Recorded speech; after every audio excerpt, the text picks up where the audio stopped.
I made Chris laugh to start off the podcast. Welcome to On the Bench. I'm your host for this episode, Brendan Sinone. I'm joined by Chris Nee. Got a little hoops to talk about today. Some hoops, some Luke Loucks. So yeah, nailed the higher or the 3, 2, 1. I nailed the pronunciation of Florida State's latest hire, and I butchered the intro to the podcast. Chris, welcome. Hello. So busy. A couple days in the world of FSU hoops, with FSU announcing the hire on Sunday. Luke Loucks, prodigal son, returns to Tallahassee after playing for Florida State. What was it, like 10 years ago? More than that Oh now? eight, 08 to 12. So he returns back to Tallahassee, where he played on some of the best, if not the best, Leonard Hamilton teams, certainly memorable ones, Junkyard Dog days, and then as well as his wife was an athlete here, and so this is a homecoming. He replaces Leonard Hamilton. There's obviously going to be a connection there between those two, and Leonard Hamilton probably going to remain in town, and so anyways, it's a cool kind of passing of the torch with someone who played for Ham, who understands what Ham brought to Florida State, some of the limitations that this program has. There's a lot to get into here, but he brings an NBA background and resume to Florida State. It's a hire that you endorsed, I think, a little while ago, Chris. You talked about this being a name that made a lot of sense for FSU with its connections to Florida State with the NBA ties. But now it's official. Announced yesterday. Had his introductory press conference today. We're about to get into it. Before we do, a shout out to our sponsors. First off, Chattanooga Whiskey. Best craft distillery in the game. Like, I don't know what else to say. They are fantastic. We had someone on the board, one of our users at Knowles 24/7, talk about going up there for a tasting to Chattanooga, which their distillery is really, really cool. If you're in the area, anywhere nearby, like I try to swing by it. It's a good tour and obviously a great product. But he said he loved their rye whiskey, and I was like, yeah, man, their rye is awesome. Even if you don't really love rye, that's what I would try. It rhymed. And then also want to give a shout out to the Turner Group. Colin, Amy Turner do a fantastic job with the home buying, selling process in the state of Florida. They're based in Central Florida, but really throughout the entire state, they're able to help you literally get where you want to go. Whew. All right, Chris. Luke Loucks hired. Introductory press conference today. But let's talk about just the process, and I guess there was a lot of candidates. You mentioned him as being a leading candidate about a week ago or so, and obviously he gets the job. So let's talk about that process and just your overall thoughts on the hire for Florida State. Yeah, so it's a process that started entirely when Leonard Hamilton announced his resignation, which, if I remember correctly, is February 3rd, roughly. So we're talking about basically 5 weeks of this process. The truth is there was some thinking about this possibility for about the last 2 years, and especially going into this season, because there was always sort of an end date to Coach Hamilton's time at FSU. Everybody involved in the hierarchy understood that. It was just a matter of doing it as graceful and all of those type of qualities as possible in making this transition. But once Hamilton officially announced that, at season's end, this is it for me with Florida State, and something that Ham seems to be very at ease with. He was asked about that after his final home game against SMU, a victory for FSU, if he had any second thoughts, and he was very quick to answer no, that he's comfortable with it. He thinks it's right for him. He definitely thinks it's right for FSU. I think he kind of gave it his full endorsement that it's time for what is next for FSU basketball. But, process gets underway. Luke Loucks is clearly a candidate from the get-go. He's somebody that we've talked about for 2 to 3 years as a possibility when the time came. He's been working his way up the NBA coaching ranks, having worked with the Golden State Warriors, the Phoenix Suns, most recently the Sacramento Kings. His roles with those teams increased almost year over year. This guy began as a paid intern for the Golden State Warriors doing basically video stuff. I believe that was in 2016. Before he left that franchise, he was doing two-way player work with them and player development and a bunch of other stuff. Goes to the Suns, has a little bit different role, learns more things, goes to the Kings, becomes a true bench coach for them, working under Mike Brown, who's a major mentor of his, alongside guys like Leonard Hamilton and several others that he brought up today, both from the collegiate and professional ranks. And, Luke is a guy who he was self-deprecating today, is probably a good way of putting it. He demeaned his actual ability on a basketball court in the sense of him as a player. But at the same time, one of the most successful stretches of FSU men's basketball sustained was with him as their point guard. So, like, those two things, while they may not make sense working together, it speaks to more him as a person, him as a competitor. And he talked a lot about that today, passion and competitiveness. But in this process of figuring it out, I think it's fair to say Luke was sort of the leading candidate at the beginning and obviously the pick in the end. But I don't think it was a process over 35 days where it was always Luke. We're only going with Luke. We're not really thinking about others. FSU looked at about 15 people from what I understand. They truly got heavily involved with about a half dozen to 8. Some of that is assistant coaches.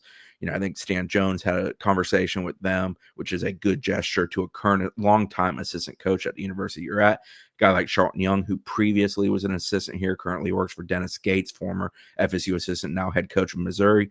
CY had conversations with them. Luke Loucks, Sam Cassell, another former player who's an NBA assistant with the Boston Celtics. Andy Kennedy, that Jeff Goodman first reported, somebody that, yes, they were involved with.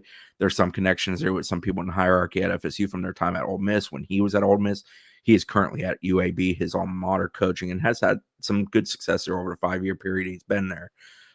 Some assistants, high-level assistants in the collegiate ranks, one at Duke, for example, one at Tennessee, for example. They were people they talked to. I don't like to use the words interviewed because Michael Alford's a fan of having conversations versus interviews. When it's an interview in the end, but they talk to people like this. There were also people like Bucky McMillan and Brian Hodgson at Arkansas State, Bucky McMillan at Samford, who are current head coaches who were involved in this process, people they talked to, people they had conversations with. So you're talking about a pretty healthy group of different level people, some with ties, some with no ties. And I think ultimately in this process, there's a degree of the financials for this hire were only so much. Just to be Let's talk. matter of fact Let's about it. talk about that. You report on Knowles Yeah, 24/7. Let's break that out for people who might be interested in that basically, NIL era and whatnot. the figures I was told during the process, and I know some of them hold true now, but obviously there's probably a little wiggle in the negotiation process when you ultimately hire someone. About $2 million for a head coach. From what I understand, that is true. Luke Loucks is getting a 5-year contract starting around $2 million. From what I was told, it will have an escalator to it. There's also incentives there for him to earn more. Then roughly $1.5 million for staff. That's primarily to bench coaches, but there's other pieces of a staff that a basketball team has to assemble. I don't know if that figure will adjust accordingly to if Loucks wants to hire a GM. With our experience on the football side, obviously football sort of gets what it asks for. Hoops is not, given that luxury as much because it just doesn't generate revenue that football does. But I think if there's an example of, hey, we want to hire this guy, we think he's ultra qualified and he'd be extremely good for us, and it exceeds that sort of set budget, those conversations will be had. It's not one of these things where you cannot exceed this number. We're not going to do that. I think that point needs to be made. But still, that staff number is a relatively low number as compared to some of the staffs that are out there. And then there's rev share, the ultimate what's coming in July with the house settlement, how much of that money will go to hoops. That figure I was told around 1.2, 1.3. That's obviously low. If you average it out, it's roughly $100K per player. That's not how it will work. It's not, hey, we're only paying everybody $100K, but that's the number you start with. Now, I think the point has to be made with that number, and it's been maybe overlooked by some. You're allowed to raise funds above that number. You're allowed to create NIL opportunities that exceed that number that aren't tied to that number. And that is something I think Luke Loucks or whoever was going to get hired had to understand that they were going to have to do. I think in the case of who they did hire, he understands that wholeheartedly. I also think he's wired in the sense where he puts you at ease, and he's going to work very hard to put himself in the best position to be able to assemble a roster as best as he can with the parameters he's dealing with. That's fundraising. That's, trying to drive funds as much as possible. I don't think he's going to sit still on the numbers he's handed. He's going to make every effort to do it. But all that being said, those numbers to some degree in the process and dealing with other coaches probably caused at least pause or some level of concern to those people. Not sticker shock necessarily, but because they were upfront with those numbers. But you have to be. If you hire somebody and they walk in, they hear those numbers and it's way below what they expected, it's a horrible way to start a relationship. FSU was clear with people they were talking to about those numbers. But I also think that to some degree limits the ultimate pool. I mean, we heard Loucks today during the introductory talking about essentially there's a level of guys at the top level of college basketball I probably won't be competing for, at least out of gate. If we look at the number one player in this class is going to be BYU. His NIL package is $7 million. Not something FSU can do right now. Real quick, Chris, I found it refreshing as someone who, caveat, and people listen to podcasts know I'm fringe hoops paying attention. It's not really my gig, but just trying to understand who Luke Loucks is and what he stands for. I found that refreshing. I know some people on the message board found it discouraging. I'm sure it had a mixed reality of the situation. That's why I found it refreshing. And I think there's a matter of if you hire someone who understands the lay of the land and knows the figures and is allowed to go do something about it, that's fine. Like that puts him in a position to go do what he needs to do. If he truly wants to sign better players that cost more money down the line, he's going to have to essentially create those funds in some form or fashion. I think that's something that gets across to the 30-something head coach. I think he understands that landscape better than the coach who's leaving, who's in his 70s, who up till he hit his 70s had never truly had to pay players in that fashion. That's where the difference lies for me. From the talent pool or the coaches pool that you mentioned, you're talking about the idea of fundraising, and I think that's important given the context that you provided for what Florida State hoops is and going to be in this current climate.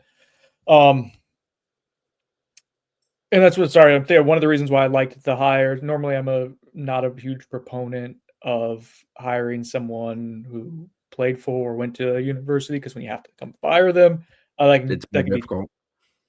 yeah, that can add, especially when you're starting to ask boosters, to pay for it, to buy them out, and maybe people who don't always pay as close of attention to results or whatnot. Like there could, anyways, hiring someone who kind of understands the landscape of Florida State basketball, uh, I think it made sense. But when you talk about the ability to immediately generate money, to be competitive, and to raise funds to add to your roster pool, right? With the coaches that you mentioned, Chris, how many do you think this is hypothetical? How many do you think had the potential to generate the same level of uh, wallet opening, for lack of a better phrase, immediately? Obviously, if people win, that it'll open themselves. But immediately, this first few months for this first season coming up, how many would have the ability to maybe generate more buzz and excitement from people who pay, can pay money, than Luke Loucks?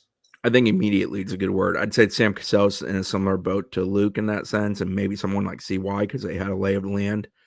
But like a guy like a Brian Hodgson, for example, he certainly would want more money to work with. The man worked at Alabama for Nate Oates. Like they're invested in hoops. So obviously he would want more, but there's a degree of the pre-existing relationship, the relationships that are only, 10, 12 years ago and have sustained because Luke has been back around. He comes back during NBA All-Star breaks, during the summer. He stayed around the program, stayed in contact with numerous people around the program. So those relationships sustain. So I think there's a degree of like you can hit the ground running a little bit easier just because some of that legwork's already been done. And that's probably a positive for him. And I think like they didn't come to the decision to hire him easily, even though it seemed like he was always the guy. I believe the fact that they went through that process and there were 4 people really immediately involved and then like 2 people for a vetting committee who were outside assistants they hired. And then there was a handful of other people that were involved in the sense of they have an interest in the hoops program financially, things of that sort. So like, I feel like, well, that's a small group that group, I presume I don't want to use the word consensus because ultimately it's Michael Alford's decision, but I think that group all felt at ease with the idea of this being the hire. And I think there's a degree of, well, those are the people that move the most money currently for hoops. It probably, is significant there. So I do think it's a benefit to them. I've always believed this go around where we are in this time period, conference realignment stuff and lawsuit and all that was going on. If FSU is making this hire in 5 years and the coffers are filled with more money, it's probably a different type of hire. But for what they were right now and what they could hire, like in the sense of the financials and what it is that they're handing off to the person they do hire, I think he's a hire that makes sense. Maybe a little outside the box, 34 years old, never been a head coach in collegiate basketball, outside of very little NBA summer league coaching experience as a head coach, really hasn't been a head coach. So I think that's something that maybe caused some tentativeness or at least conversations had to be had. But I think that was put at ease in part because if you deal with him and talk to him, you understand he has an idea of what he wants to do, how he wants to go about doing. And he's worked under some really, really good people, Steve Kerr, Monty Williams. He worked with Jordy Fernandez, who's now with the Nets. Mike Brown, obviously a mentor, Leonard Hamilton, who he played for and he stayed close to. And there's a whole long list of other people that I can mention, both from the NBA and collegiate ranks that he has ties to and he talks to. He's someone that's worked really hard to get themselves in that basketball community, both as a player and a coach.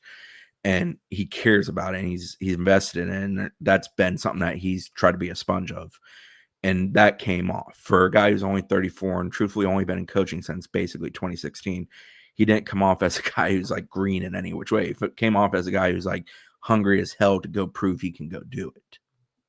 I thought he was beyond articulate and thoughtful. I thought he was honest where he needed to be. You mentioned the self-deprecating. Um, just trying to understand, how he operates as a person.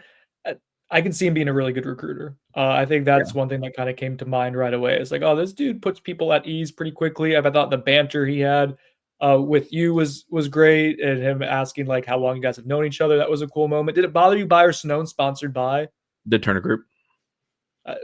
I guess sorry, Colin. Buyer Sonone, it bothered. All right, Buyer Sonone. It was insulting to say he knew you for a long time, but that he then complimented Corey Clark and how great a shape he's in. He just Well, mentioned facts for you. This was something subjective that he mentioned I about mean, someone else. I'm clearly more of a fat ass than I was when we met 18 years ago or 17 years ago, whatever I the think ballpark that's what number Luke is. was trying to tell you I'm subtly. comfortable with it. I'm not saying you. I should have known it did not hurt my feelings. It's the reality of the situation. That's a term I'm going to use on today. It And just Corey does look reinforced that great. one, I'm old, and two, I probably need to eat more salad and go to the gym more often. Corey, I see him at the gym sometimes. Sometimes he's been a little bit. Anyways, I found him to be gregarious and just overall, like I thought it was an impressive. And listen, like it's really hard to mess up the first press conference. It only Everybody wins the happens press so. conference. If they Some don't, people. you're in deep, you know what? You know what? I've always been interested. Side note of like doing some kind of like analytic background on like whether the success rate of hiring a coach, whether it actually matters or not. I feel like it doesn't, but yeah. In what Anyways. sense? The press conference? It only matters so much. I should say doesn't, but like Eli I Drinkowitz, like called it App State during his, and he's still there. Nick Sirianni had an awful first press conference, just won a Super Bowl. Adam Gase was like looking all over the place, like me on this podcast, and we saw what happened with him with the Jets. So I feel like it. I feel like it's probably the same. Like it's probably a coin flip whether you make it as a coach or don't, and it's probably a coin flip whether you have an awful intro press conference or not. But this was What good. I did like about Luke's today is one, I thought he hit the emotional number of FSU's been essentially a part of every part of his life. He grew up in an FSU family. He went to FSU, he played there, he met his wife there, raising his kids to understand it matters to me and your mother. And now he's coaching there. And, it's a huge part of his basketball journey, obviously, as a player there, but also why he got into coaching. Leonard Hamilton played a role of him getting into coaching to a degree. So I think that was fantastic. Then he kind of spoke about himself. He's a competitive son of a gun. Like, you can't be Was he like that as a I player don't for mean this people who rudely. weren't You watching can't him be a closely? mediocre basketball player and have the success he had and then play, for 5 years afterwards. Talk about his game real quick, Chris, for people who weren't running around then. A coach on the floor, and I know that's corny as hell to say, but it's true. He was like, he was competitive. He cared. I always thought he was very good in huddles of kind of gathering the moment. Like, this is what we're focused on right now. That's what we're doing. And in basketball games where emotion can take over, that's an important quality to have. But he played his backside off. I mean, he's a guy that played really, really hard, and he cared. He cared immensely about success. He cared immensely about his teammates. He enjoyed being a part of a basketball team. I mean, him and David Stalkeys literally call each other brothers, essentially, from their time playing together, extremely close. He's very close to a lot of guys he played with. He also just, in general, cared about people. Like, Luke is the kind of guy that the ability to have a simple conversation with him is great. He comes off as authentic, interested, and in general, he's just a nice guy. But there's a competitor in there. Like, he is a dogged competitor, and it's not just in hoops. He wants to win. He doesn't take easy to it. He comes from an athletic family of people that played sports, were involved in sports. That's the fabric of his being, and that came through today. I mean, his comment in the closing about essentially his team back in 2012 blowing out UNC, beating Duke, winning the ACC championship, doing the things that FSU basketball isn't supposed to do, and understanding the gold standards of the league and trying to live up to that and be good. And he's like, I respect the hell out of Duke. He talked about John Shire and knowing him and playing against him, and then know him as a coach and thinking very highly of what he's done at Duke. And obviously they've had an incredibly good year and a bad year for the league. But he's like, I want to beat them. He's like, I don't care. And he's like, it's the same when my kids playing rec hoops. I want them to win. He's like, that's just how I am. I'm competitive. He talked about his 5 standards. I thought he was very good at hitting those, informative with those, concise with those. You can read that. I wrote that a couple times over today, both in the live updates and in the story I wrote afterwards. But they're sensible things. When you're somewhere, have your 2 feet there and be focused on what you're doing there. Be a team player. Like, we want great individual players because you win basketball because you have great freaks, but you're only as good as a group. And I mean, look at Rutgers basketball this year if you need proof of that. They got 2 guys who will be high-level picks, and they're a very mediocre to bad team because they just don't have a good chemistry as a team, for example. He talked about, Belichick-isms and Pete Carroll-isms of basically do your job, be focused on that. He wants competitors. He's matter of fact about that. I don't think he's wired to sit in a room with a guy who doesn't view as competitive that he's going to go into the Foxhole win and fight to win basketball games. I don't think he can do that. I don't think he can live that way. I thought the 5 things were very good. I thought him talking about basketball philosophy on the offensive and the defensive end. This shot free throw, for example, is high quality. You want to get things at the rim, kick out threes that you can knock down are huge.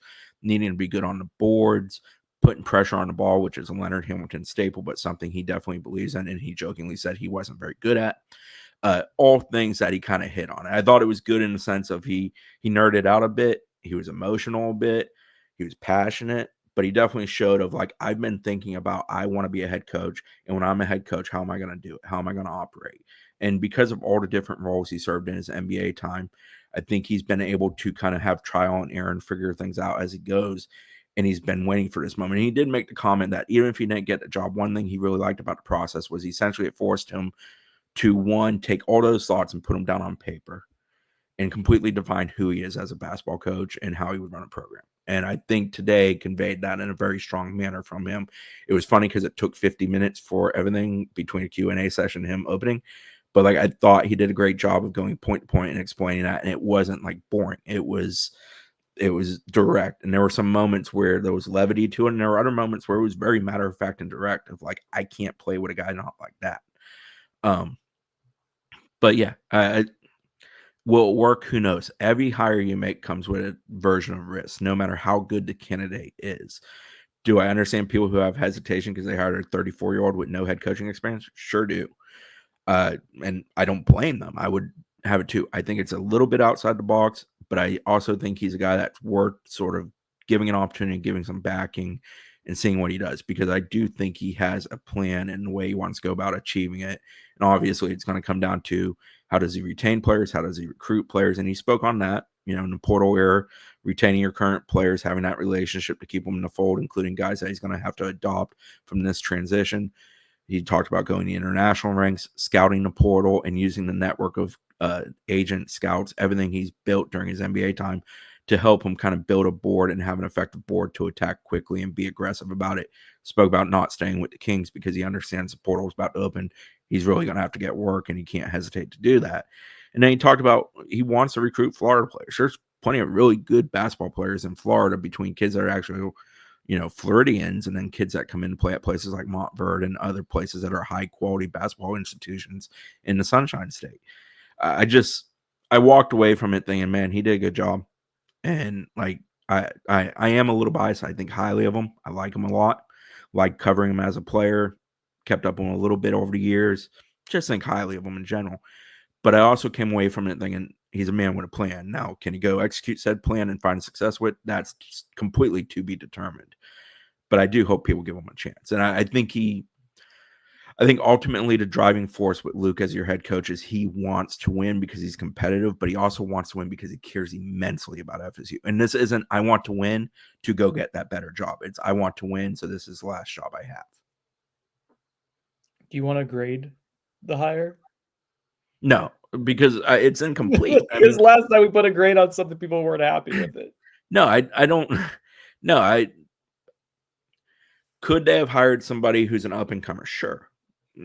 Let's use Bucky, for example. Bucky Ball at Samford. Really good coach, done a really good job. Pretty much only ever been in that immediate areas he's in. His system, I personally wonder how it will transition to a higher level. I think it would be really interesting to see. Not convinced it would, not convinced it wouldn't. But I also think there's a degree of Bucky Hodgson came in and had, sorry, I just mixed up 2 coaches there. Brian Hodgson. I keep wanting to call him Bucky Brooks in my mind. So it's NFL draft season. If Bucky McMillan came in here and had success, I'm not convinced that, you're retaining him because he's still young. He's very much an up-and-comer, and the attachment's not great there. You could hire an Andy Kennedy, but that's a relatively old guy. No offense to Andy Kennedy, replacing an old guy. I mean, it kind of feels like UNC football. I'm not calling Andy Bill Belichick, but you know what I mean. The age disparity. Andy coached one of my high school teammates to age him a little bit. The thing is, like, I sat there as I thought about candidates and all different types, college assistants, NBA assistants, sitting head coaches, guys who have coached before, guys who have worked here before, so on and so forth. And I can pro and con every single guy. And the biggest negative about Luke is that he's not done it before. And that's obviously the huge question mark lingering over his head. But like, I also felt like he was a guy who understood the lay of the land, who was ready to do it. I do feel like there's been a degree of not him like vying for the job over the last few years, but I do believe he stayed attached to it because he always had the interest in the idea. And I don't think it was an interest in coaching college necessarily. I think the general interest was coaching NBA probably for him because that's where he's worked the entire time. I think for him to come back to this rank, it was coaching Florida State. And one, because of the emotional attachment, and two, because he knows it's a place that if you do win, as he did as a player, it's pretty awesome to be there. And he also knows like it's an athletic program that cares. He made the reference today that I thought was impressive, good callback of them winning football, baseball, and basketball championships all in the same year. And yeah, he's like, that's awesome. That's insanely difficult to do in the college landscape. So I think it's a good hire, comes with a complete risk. It may feel horribly. It would be awesome in 5 years if we're talking about him getting paid way too much money because he earned it and that basketball program's rolling. Because the odd thing with the basketball program is when it is good and the support is decent, it's pretty damn fun to be around. I mean, think back to pre-COVID teams. So last point, and it kind of want to tie this together, and you've touched on like his idea of roster building and program management, the transfer portal, something that Leonard Hamilton admittedly was late on. He's late to the party on the portal, as he said before. Yeah. So anyways, you're talking about someone progressive, someone who kind of understands, even though he hasn't been in the college landscape necessarily, and there'll probably be some trial and error. But a point I wanted to make, Chris, and just get your thoughts. I was like, as he's talking about roster building, and you look at his background, NBA being a salary cap sport, and he made a point to be like, this isn't, it's still its own entity, college basketball. It's not going to be the NBA, but there are elements that are similar. Why I like the hire, why I have some optimism for it, given the lack of experience, is the idea of roster management. If I'm talking about developing and scouting, it's all the things that he's had a background in. I think if you're playing at a disadvantage financially, Florida State is for basketball. I think that's a way to go about it. Like, it makes sense, and that's all you can ask for with a hire, right? Is that it makes sense on paper, and I think this is kind of a is Moneyball pejorative with this. I think it's kind of a way to Moneyball it to an extent. Yeah, he spoke about trying to get on ground level with high school kids and bring them in, developing them and turning them into really good players, investing in them to produce where they make a great deal of money in their professional career. I think he also understands the idea of plugging players into the process via the portal, international ranks, things that sort. He didn't get into this too much today. I think he'll be strong in the analytical regard with a roster construction in the sense of how do you basically get the most bang for your buck with the spots you're using, what you're contributing resources to build the best basketball team that can win as much as possible in a variety of ways and have guys that have to do the things that put you in position game in, game out, regardless of opponent type of teams you're playing, to have a chance to win. And I think that's something that he grasped. And a lot of younger guys in the coaching community now that are coming up, I think, and people aren't going to love this, but I think of Todd Golden at UF, they think a lot in that way. They think about like, who can go get me rebounds, who's an excellent distributor who does not turn it over at a high rate, who's a good three-point shooter who may have deficiencies in other regards, but he plays that role. I think that's how a lot of guys think about it. It's about putting together this group that when you roll out there, whether it's 7, 10 deep, whatever the number you land on is, it gives you a chance to basically be competitive against any type of opponent. There's a few teams that are going to be highly assembled, costly stars. That's going to always exist in college basketball. There are programs that are ultra invested in that manner, or where basketball is a primary or only sport they really care about on their campus among the major sports that demand money. FSU is not that. So I think from an FSU standpoint, it's going to be more an analytical approach and a developmental approach. And obviously his developmental background in the NBA, that being a major thing he did at a couple stops, I think is going to play a role. And he's All right. also extremely well liked by players. On a player thing and relationship thing, the story's out there. It's been talked about some, but like De'Aaron Fox loves that dude. He worked him really hard when he was with the Kings. They have an excellent relationship. He's one of a few I've heard that about with regards to Luke and guys he worked with in the league, in the sense of like guys that sort of swear by him, think extremely highly of him. Greatly appreciated the way he was committed to making them into better players, working really hard with them on the craft. And I think that's one of those things where, like, you know, I don't think Luke did that because De'Aaron Fox is like a perennial all-star type or a guy who's a high-level player. I think he did that because the player wanted to do that and he wanted to help develop him into the best player he could be. And for people who haven't seen it, it was on Twitter the other day. I retweeted the Sacramento Kings team, basically giving him a round of applause, congratulating him in his final practice with the team. It was cool moment. You could tell that he was respected and well liked at an organization that has done it through the draft, and kind of going to be similar kind of methodology in building a competitive team as he's going to have at Florida State. So yeah, for a 34-year-old, he doesn't have a bad basketball Rolodex.